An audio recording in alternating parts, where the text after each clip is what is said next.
So with no more ado, I'd like to invite Andrew Hall from Central London branch, who's going to talk about engaging PhD students with the yearly doctoral consortium.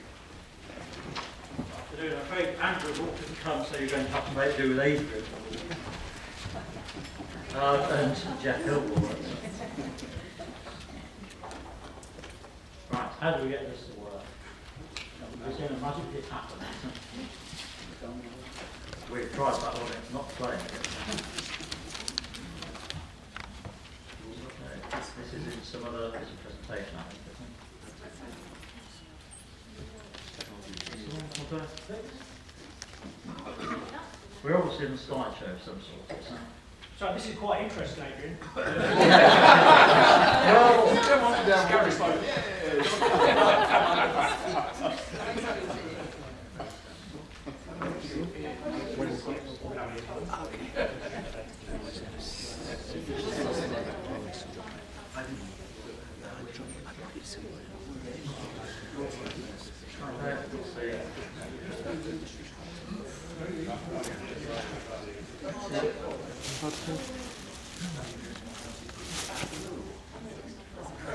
right, set.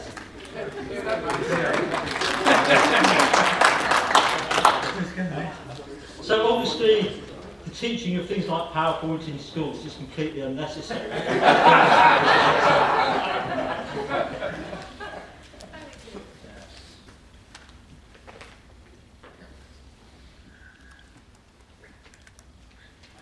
Okay, well, we're coming to this afternoon to introduce this programme of doctoral consortium, or consortia, I should say, which we run every year in the London Central branch. And just to start off, to explain to you how we got into this business. About 3 or 4 years ago, we had a member of the committee, Omid Shabastari, who was a medical doctor from Iran doing a PhD in medical informatics. And he found that he wasn't able to make as much contact as he would like with fellow students in computer science, people working elsewhere, and he proposed to the branch that we should run a consortium meeting for a day at Southampton Street, invite people along to get together and just see how it went. And so we started off in 2009, just polling the London area, and we ended up with a fairly small meeting. 19 people came, representing 6 universities, and there were 8 presentations.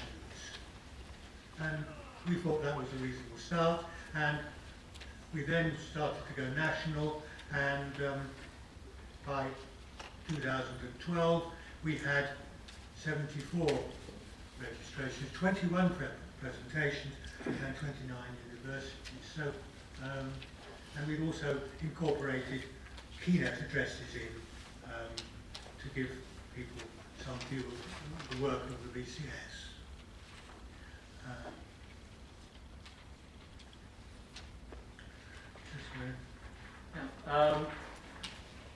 The format we've come to today has been one of a mix of keynote addresses, essentially aimed at promoting the BCS to the delegates. Presentation slots, keeping them fairly short and tight. Some of these guys could go on for hours, in some cases, because they don't drone on for hours. But we keep trying to keep it reasonably tight, and it's trying to make sure there's time for a few questions and get some interaction, a little bit of peer interaction that then follows up really in the networking slots. So, as I said, Bill's come along. That's been very helpful in setting the tone for the day, and we've also tried to build into delegate packs things like not just membership forms but some copies of journals and so on, trying to demonstrate that there's a lot to BCS, and if you're going to try to really sell the idea, if you're going to be a researcher or an academic or going to industry research, if you're not in BCS, you're kind of on the outside. But also for some of them, it's taking a message back to the countries they've come from. A lot of them are from overseas, and again, it's trying to show that perhaps they'll join, it'll start to spread BCS overseas sections, raise awareness, perhaps form links for the future and so on. They're at an age, they're going to be, in the main, people with influence, people going to academia, people with the time to do these things. We've got Matthew to come along, perhaps more aimed students will stay around here, some of the more mature students have you got something to write? Would you be interested? It's just kind of flagging them up to think of us as a place to come for that sort of thing in the future. The networking is really a key part of the sort of redrive.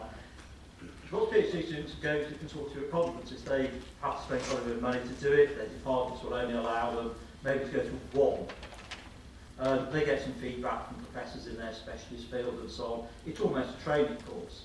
Now, we could look at incorporating a little bit of that into it in the future, but one of the things we've tried to do is to say, well, let's make it all about getting a wide range of people and pulling people together so that they can get to find out what's going on elsewhere, form links, start to form networks that will help them taking things forward in their careers and so on. And a lot of them have got that that's actually been very useful. So Adrian's outlined some of the benefits for the students. There are also, of course, some benefits for the BCS. We are able to tell them about the society, tell them about the branch, encourage them to join. And one useful spin-off has been to look each year at the presentations and to pick one which seems of particular general interest. Of course, a lot of the things that the students are doing are very specialised. They are working on computer science PhD topics, which are not really topics for a general evening meeting. But each year we found one which we've taken a liking to, and these are three that we've had over the last few years. The first one on vehicle recognition and traffic management. The PhD student was working part-time with Transport for London, and what he was working on was some very advanced pattern recognition work, allowing the people watching multiple video screens to try and track traffic problems and avoid the buses getting caught up in them by avoiding having to have a human operator all the time, but have some software which would identify what sort of vehicles were in the street, what they were doing, and what was likely to cause a problem. And he came along with his boss, who was able to talk in more general terms about how Transport for London uses IT in the management of buses and so on. So we had a good meeting with some very technical stuff and some general stuff to keep everybody happy. Then we had one on a couple of people from City University who were working on new ways of interacting with computers. As tablets had come along and so on, they were trying to see that a mouse and a keyboard was not the only way of working. And then next week, next Thursday evening, we have this year's talk, which was should be quite interesting on various aspects of privacy.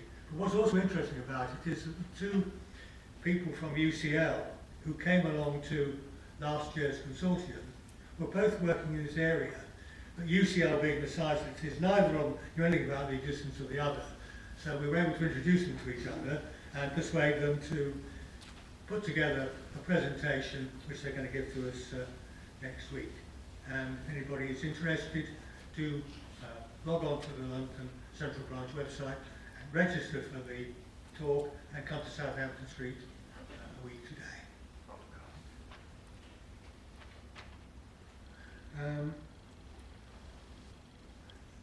The consortia have given us a number of issues to think about in terms of the planning of the day and in terms of the problems and the students and how we can deal with them. It's always been a difficult thing to know how many presentations we can fit into the day. It's a bit like airline booking. You get people who say, I'll give a presentation, you say yes, okay, we'll do it, we'll take it, on the basis that not everybody will actually turn up to do it.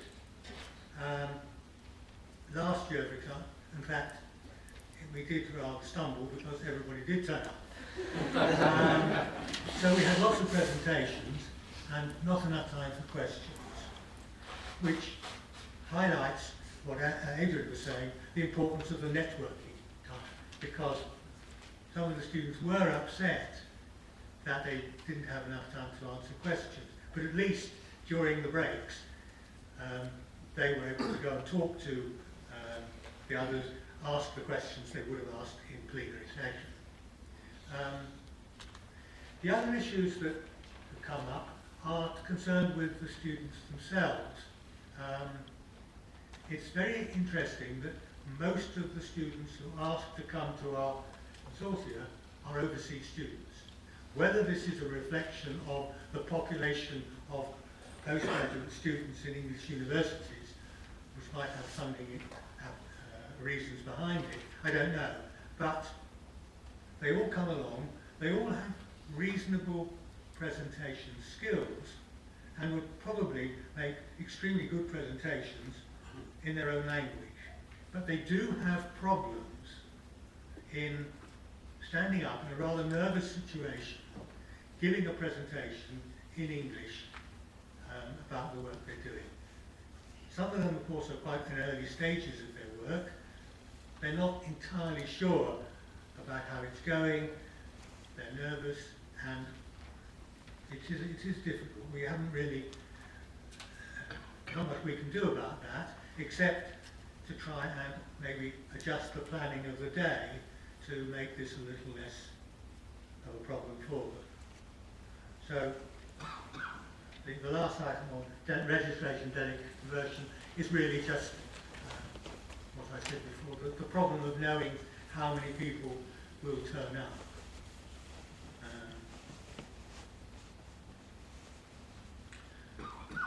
Now, we've been thinking obviously about the future of this. We can carry on doing a consortium each year. It still, seems to be working out. But we feel that this is not something that should be just done by the branch. And we, having established that it's a good thing that works, it seems that it really should be something taken on by the BCS in some way, maybe as something under the umbrella of the Academy, so that one might have a number of consortia each year in different parts of the country. Because when we have a consortium which is bringing in people in from Newcastle, from Bristol, from the East Anglia, it's obvious that some people are having to travel an awful long way. To get students to come down from Edinburgh is quite an achievement.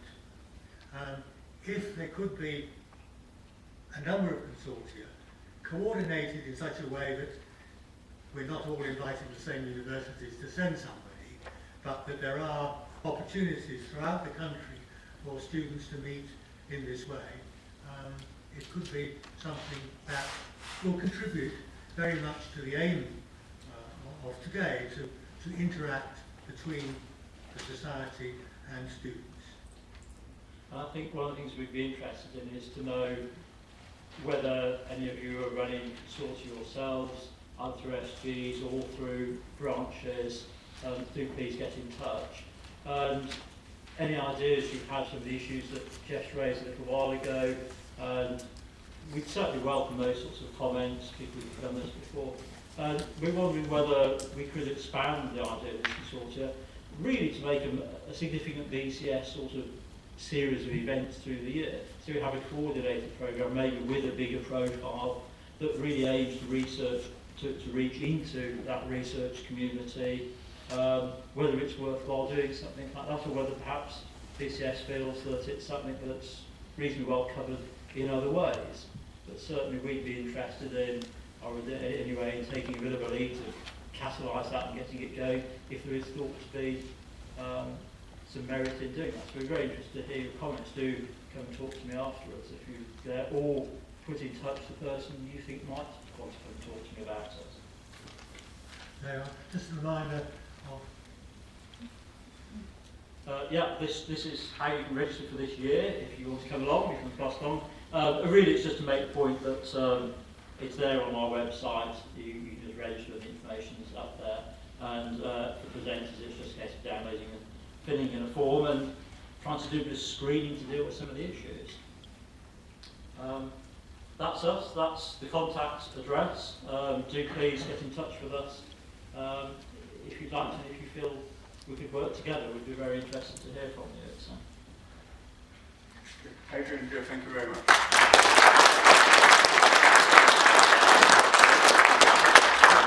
30 seconds before the next speaker. Can I just do a quick straw poll? They've suggested that we have regional consortia events. Who thinks that it would be a good idea and would be prepared to get involved in organising one? Do you want to do that separately? Well, we've got one already. Well, there's two. Two. I know Leicestershire branch already do Okay, it, and so- also Coventry does already. Oh, that's two, yes. We've tried a new standard in that one. 3. Seems though you've got a success in your hands. Okay. Well, Right. Okay, let's move on to our second speaker, which is Irene Glendinning, who's going to talk about Challenge 182012. Irene is from the Coventry branch. Well, it magically worked.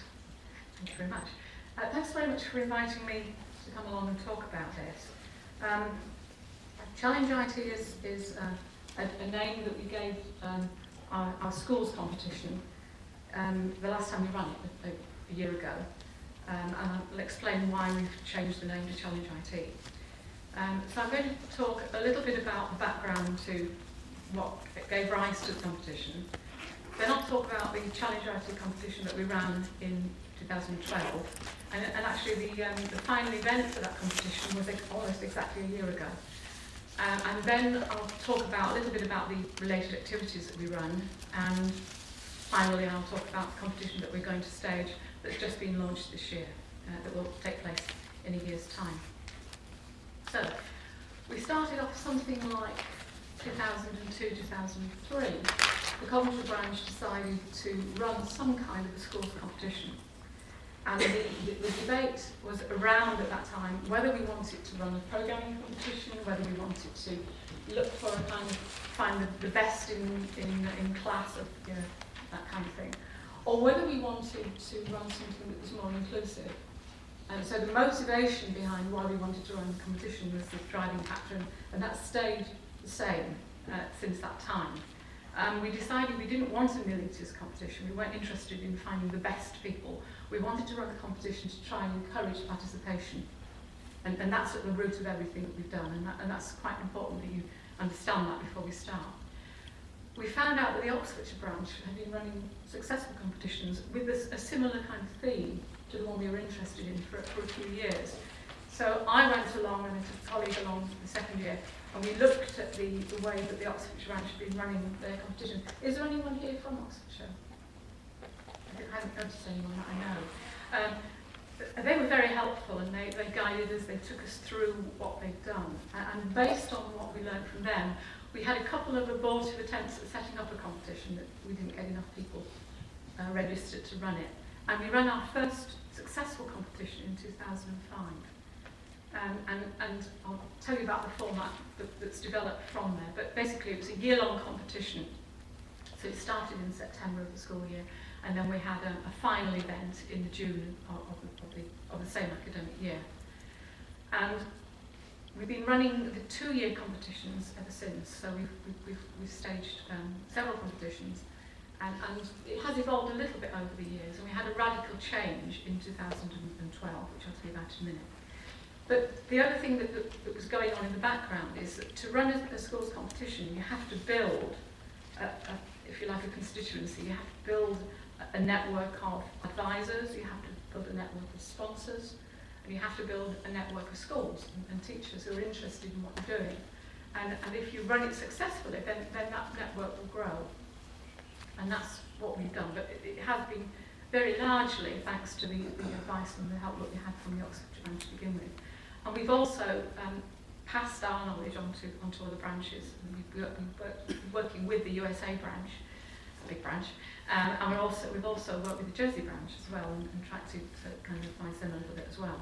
Our network of supporters includes people from local education authorities, because they can advise us of timing and those kind of things, so they're really important people. So building those networks is key to success. We also provide support for teachers.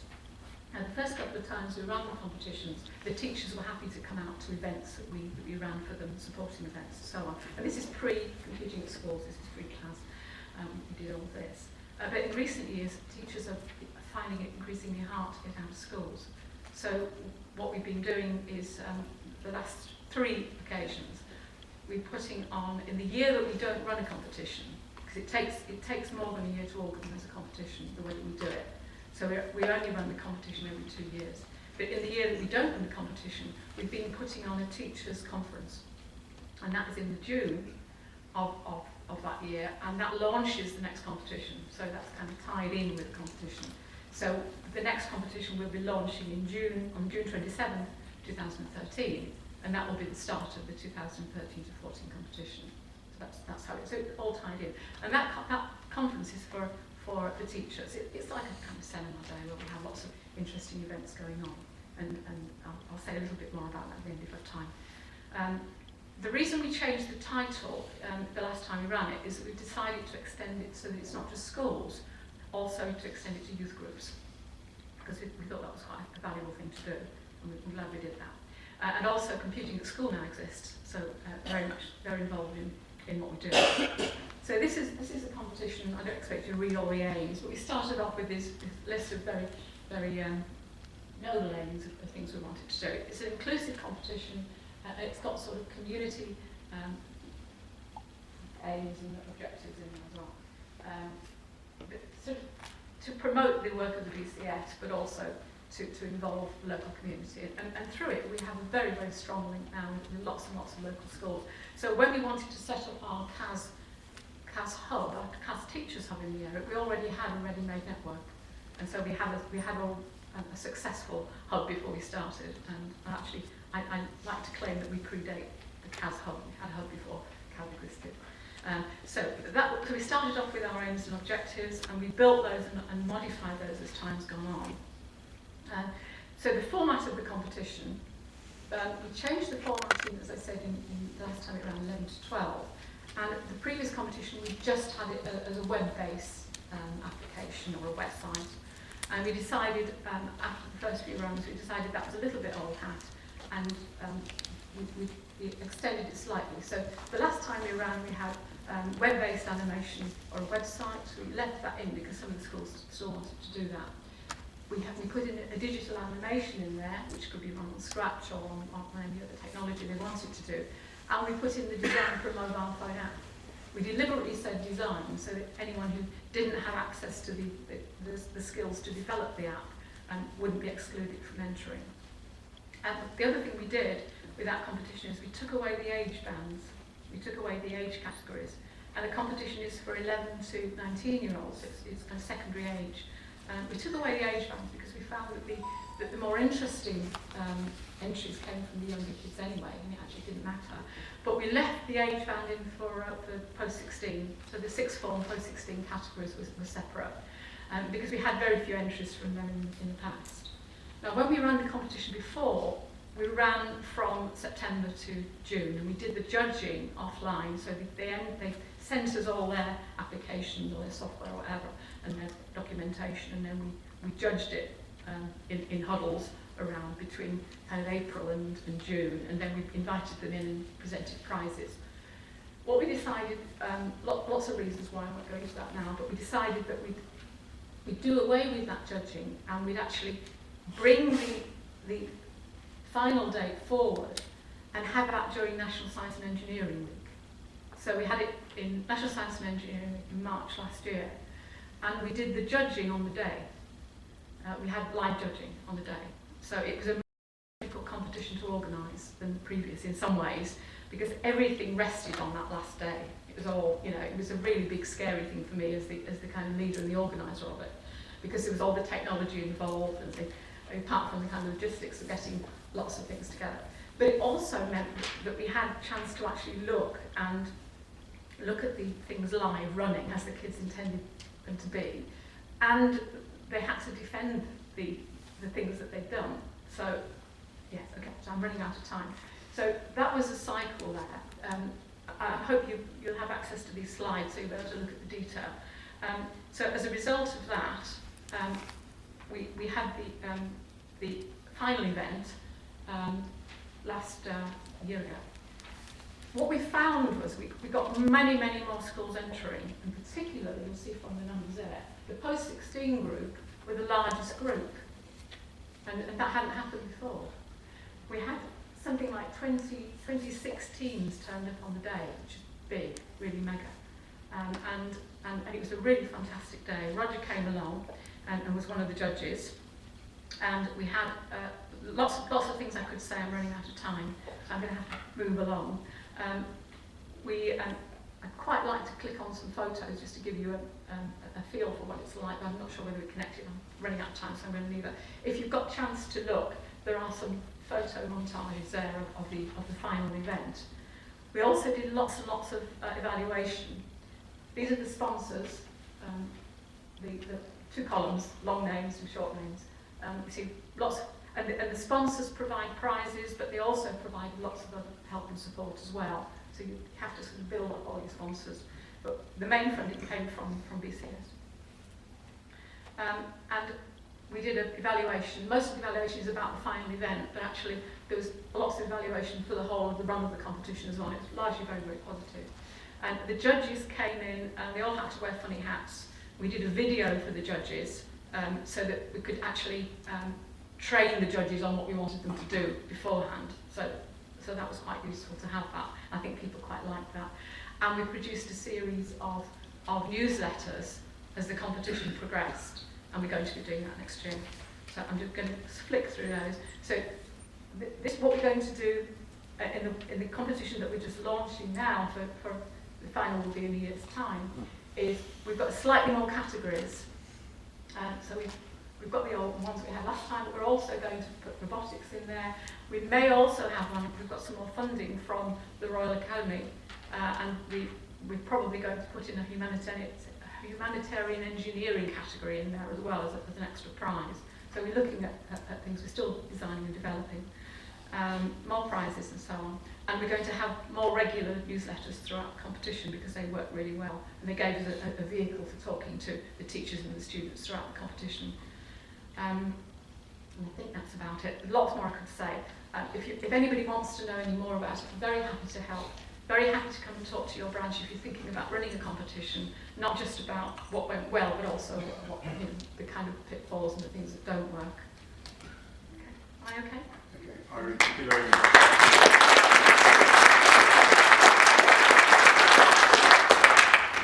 Sorry to cut you short, but we'll be around afterwards with questions.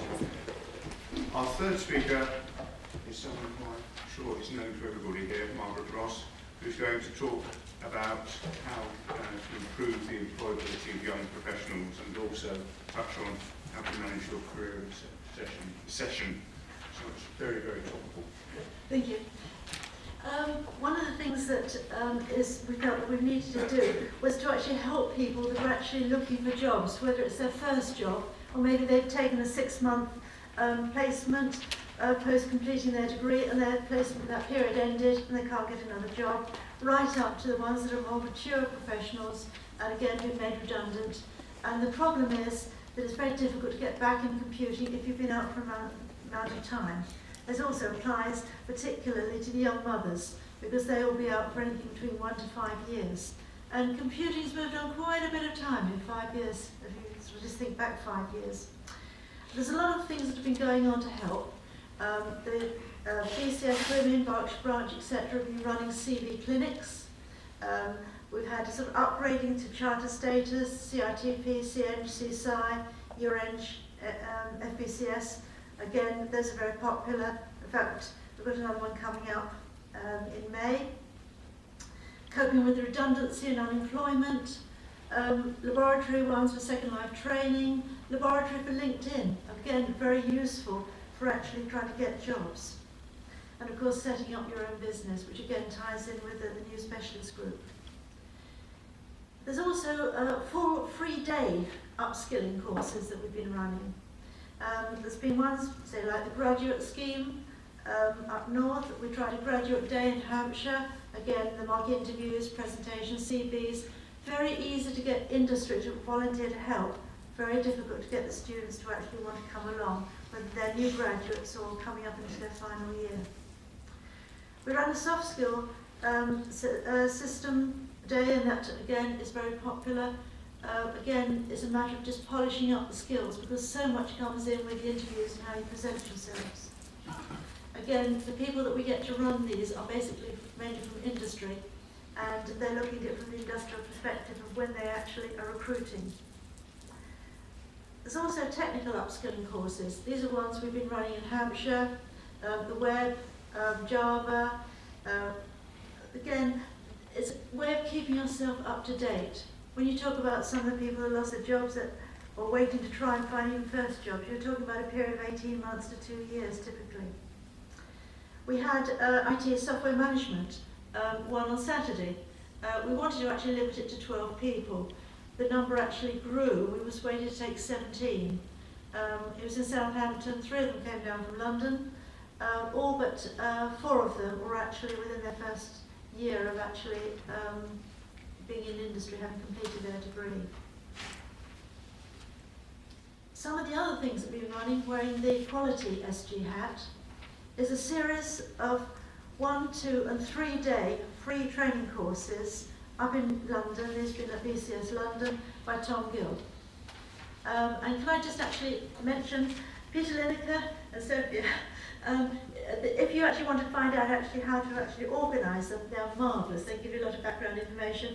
Sophia particularly, because one of the key things with all of these courses, they're not beginners courses. People should at least have a degree, a relevant degree, or a relevant amount of experience. So not only taking the bookings, but actually Sophia particularly checks the experience of people, so they're both a definite access to the Committee for the Quality SG. We've actually got some more coming up, a 3-day course coming up in April, a 1-day course, and another 3-day course. In addition to this, we're now moving these courses outside from London, and Nottingham and Derby branch are actually going to have a 2-day course with Tom, and again on the first evening there will be an open evening session as well, so there will be a selection of things that happen. This is just some of the people that came along. People seem to like these courses. They seem to think they're getting value for money, although of course it's free. Yeah. So I suppose it is value for money, really. The system that we do does seem to work, though. We're very lucky because it's very much a proven system that we're using. Tom is a very, very experienced consultant and lecturer. And I like this bit at the end. Thank you, BCS. It's a great initiative which delivers tangible benefits from membership. That sounds quite good, doesn't it? The other things that are going on is BCS Women. They've actually been running sort of 4-day courses and Android programming, and also on the open source taster days they run a consistent 3-day course at Bletchley Park. This is going to be repeated in May, but in fact, by popular demand, it's going to be split into 3 separate days. Particularly useful for young mothers or trying to get back into industry. Easier to get the coverage to look after children 1 day rather than 3 days in a row. So again, very important. The Android programming day, this has actually been run with 50 people in attendance as 1-day workshop, very much open across from the 6 and 65-year-old range, joint with the West Yorkshire. Again, this is actually one of the events that we're setting up, an event in a box, just like actually gaining charter status. So that, in fact, this is part of our pilot to identify certain courses or events that have been run, so that they can be sort of packaged. You get all the information. If you want to run these, whether it's another part of the UK, whether you want to run these abroad. You've got all the information to basically take it away, unpack the box, and actually present the course, which we thought might actually possibly be useful. Practical experience. Well, it's very useful if you get free rooms from universities, etc. They do like to have a little bit of credit, but having jointly with or in conjunction with usually takes care of it. We don't pay presenters in any way, just expenses. With Tom, say when we're doing a joint one with branches, we pick up his transport. We actually fly him in from Norway, so we pick up the flights and the train fares to wherever he's going to. And then we hope that the branch will actually pick up the other expenses. We don't normally give lunch or refreshments. We just warn people and they bring sandwiches. The BCS women ones did actually make a small charge of £10 to actually cover the lunches that they provided. You do, as long as people are warned in advance, it doesn't matter, you can save money that way. Full days are more popular than part days because, again, the people that are attending, they don't have much money, therefore it's easier for them to pay once rather than actually have to pay the same journey twice over. And it's quite handy also if the start time can actually allow them to get the cheaper fares. People like time for networking. This actually is quite useful. They make contacts. In some of our ones, a sort of group of 3 of them got together and they formed a sort of a group to actually go and sort of get work, which again was very useful. We've also arranged in some of our sections to have a sort of slow speed networking. And I say slow because you actually sort of get people that don't know each other, you put them together and get them to talk about each other, you know, what they do, what their skills are, what they actually would like to do. They all haven't got jobs, but they're all computer professionals. And then by the time they actually try and find an area that actually links their 2 interests. This actually has worked on 1 or 2, and they've actually decided to go ahead and see if they can actually provide anything like software for sale or even consultancy. The final one of our practical experiences, which was the presenters.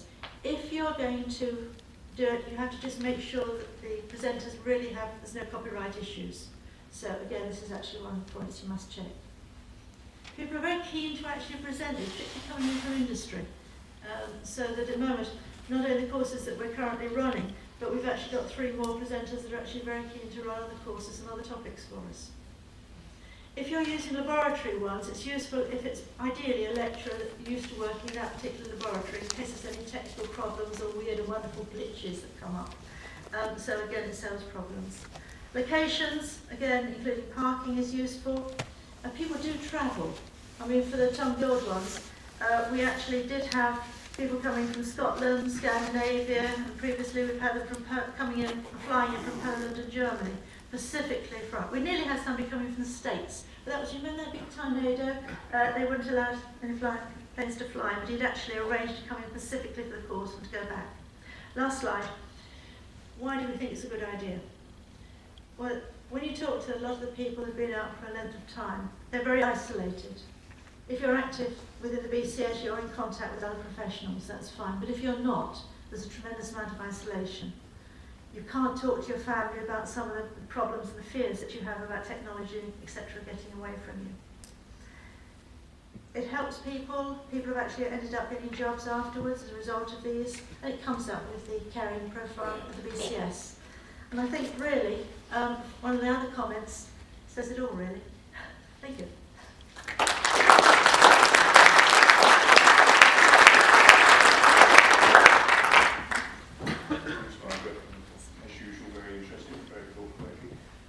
Our final speaker is Siva Niranjan from the Hertfordshire branch, who's going to talk about how his organisation has funded the Hertfordshire branch for some time now. Siva, over to you. Thank you very much. I'm delighted to be here. And also I'm feeling a bit nervous with Bob looking at each of the speakers and saying, so I'm going to breeze through this so that we actually allow individuals to ask questions. I've been invited to talk about how to win external sponsorship because I'm also the chairman of the Hertfordshire branch of the BCS. So I'm wearing dual hats, representing my company, which I will talk about, and also the branch.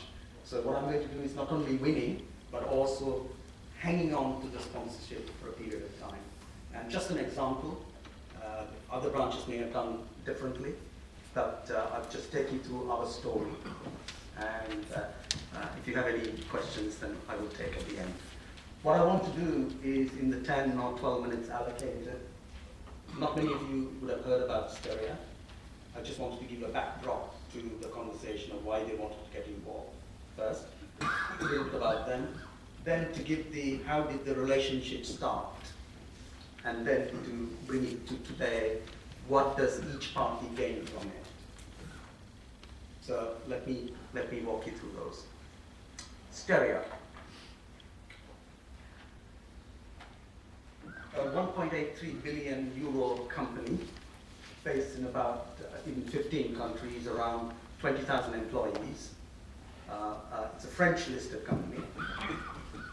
However, it's bigger in its operation in the United Kingdom than in France, which is interesting. For an IT company, it's a fairly old organization. It's over 40 odd years old. And a key thing is that while it's a listed company, 21% of its shares are owned by its employees, which is a rarity in today's world. And in fact, the concept does not exist in the UK. It's a partnership limited by shares. And what I mean by that is employees owning 21% of the company have the final say in the strategic direction of the company, which also includes the removal of the chairman of the group. So it's a very interesting concept. When I talk about some of the other aspects, you will see why it does things slightly differently. Okay? And the other thing is claim to fame. In the recent benchmark for climate change and sustainability, it was rated as the #1 company across the world for IT services. So it's an important part of the branding image that it wants to take forward. And also 30% of our resources are in Eastern Europe and also in India. What do we do for a living? We operate as a classic IT services, and what I mean by this is consulting, system integration, which includes application development, management, managed services or outsourcing, and also business process outsourcing, looking at F&A outsourcing. It's very similar to some of the larger European, US type organizations. But it's a medium-sized player, operating numerous market sectors. The key thing is, in the United Kingdom, about 50% of our revenues come from the public sector. So we need to continuously demonstrate value to the government to ensure that we actually hold our place against some of the better known brands that you all would be aware of. So we need to do things differently.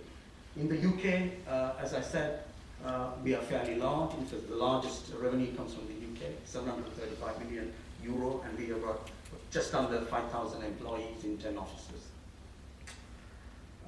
So that's the backdrop of Steria. And one of the key things was that organically and by acquisition it started to grow. In fact, I think we are in the top 5 or 6 IT services supplier to the government, but not many people knew about the branding. So in the past, when I used to work for a Big 4 consultancy, at least I only had to spell my name, but I can mention the name of the consultancy and everybody knew it. Today, I not only have to spell my name, but I also sometimes have to spell my company's name. So you understand? So but that was the backdrop. We are headquartered in Hemel Hempstead in Hertfordshire. So therefore, and we have about 500 employees in Hertfordshire. So hence the link of why Steria being headquartered in Hertfordshire, why did we want to join up? So let's look at how did the relationship start. I, as a chartered IT professional, attended one of the events in 2004 at Thistle Hotel in St Albans, and I sat at the back, and the then treasurer of the Hertfordshire branch, Dr. Goldberg, wandered up to me and said, welcome, we've never seen you before. Who do you work? Etc., etc. And almost, while I was not looking, signed me up to join the committee. And I thought this would be good to say that I do something outside of my day job. BCS, I was then a CITP and BCS, and I thought this would be good for me to, so I joined. Then the next meeting, at the committee meeting, he said, you know, Siva, it cost about, a committee meeting cost around 100 to 150 pounds, do it in a hotel, because we had a bigger committee, so we couldn't hold it in anyone's house. And each branch meeting costs close to 400 to 500 pounds. What do you do with your buildings in the evenings? That's the next question. So I said, still being a new kid on the block, went and asked my marketing director, and she was very good. She said, okay, a little bit of light, the odd biscuit here and there, and a cup of tea, carry on. So that's how, almost by accident, however, the key message is that there was somebody in the committee who was actually thinking ahead, then treasurer, got a guy like me to join up, and that's how it started. So we are now 9 years into the marriage. It has its rocky periods. No, actually, it's almost coming to 10 years. And having been in the committee, we moved all our committee meetings to Stereo. We hold about 6 to 8 meetings, not dissimilar to other members groups out there. And we hold about 8 to 10 branch meetings. We also felt that this was a positive thing, and our theme for today's students and young professionals, we were very keen to make sure that we linked up with those people. So therefore, that also helped to have a business concern within our community, within the branch, and also to interface to the local university. So what we did was we didn't put all our eggs in the Stereo basket, although it was a good basket. We also ensured that we also interfaced with the University of Hertfordshire. So today, as we stand, we actually link up with Stereo and the University of Hertfordshire. So let me quickly give you the view from what each party gets and leave you with a final thought. For Stereo, it is actually quite good to be linked with the learned society for our profession. I think it gives tremendous credibility when we stand in front of our clients. And this is not just limited to the government, yeah, into our private sector clients. It's very important. So the value, actually, it is quite good. We also ensure that we are supporting a local area. We are a reasonably large employer, so that's important. We get access to 1,700 members when the emails and everything else goes, Stereo is branded everywhere. So it is very important. We get the opportunity to propose speakers. We also help us subtly. We cannot afford to put a huge banner at Heathrow Airport, but we can actually spread the gospel, if that's the right terminology, to individuals who are within BCS to say, here's an organization. For BCS, I don't need to say this, linked business, it's a nice location, no cost attached to any of the meetings. And in fact, when I became chairman, I was quite happy, and as soon as the first branch meeting finished, about a year ago, I went to the closest member who was present and said, what did you think it was? How did it go? He said, your biscuits are fantastic. And fortunately, he went on to say, actually, the speaker was jolly good too. Yeah? So, cozy location, good refreshments, biscuits are amazing. And finally, to have a win-win partnership, you need to find, as Stuart located me, I'm sure there are several chaps and chapsters like me across the piece, to locate somebody to sell the concept, the benefits, is important. We also need to be flexible as a branch, as BCS. to adapt, be able to adapt to some of the idiosyncrasies of a business sponsor. But however, not necessarily to allow the tail to wag the dog. So as wearing a BCS hat on, yes, I truly believe in my employer and I want the employer. However, when we do things, BCS comes first. Yeah. So we do not allow massive, Storiata sponsor the program card. However, everything is put into context of the whole thing. Yeah. And also, we need to be always when you're with a professional organizer, business, there's always danger with the recession and everything else. Things will be cut off at any time. So we need to make sure that we have other organizations. So we continuously look for other businesses. We now actually co-host some of the events with University of Hertfordshire. So we have a twin approach of smaller meetings, larger meetings. So that's how we have managed to survive for 9 years. And it will be interesting to see your thoughts and questions later. You okay? Okay. Yes, yeah. Thank you. Thank you. Thank you for keeping it solid.